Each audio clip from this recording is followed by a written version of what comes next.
بتقول له الله يا بابا شايف ستانلي؟ قال لها ستانلي انت عليا شويه، مش عارف كانت بيتكلموا في موضوع. فبتقول له ستانلي احنا هنا في استنى، الله يا بابا استنى احنا في ستانلي. قال لها ستانلي انت عليا شويه.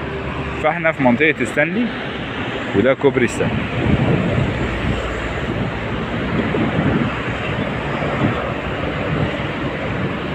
هنا بقى الشباب اللي بيحب عنده هواية التصوير أو حرفة التصوير اللي هو بيمتهنها، يعني بيعتبرها مهنته، بيجي هنا ماسك الكاميرا الطويلة ديت، أم خابور طويل دي، أم منظار، وبيبتدي بقى إيه يعمل سيشنز ويعني إيه جلسات تصوير وحاجات زي كده. طبعا مش هنقرب أكتر من كده عشان في أمن في أول الكوبري، لو شافني بصور طبعا أعتقد ممنوع إن أنت تصور أمن او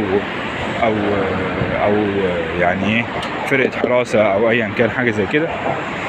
فانا اعتقد ان احنا هنكتفي بهذا القدر.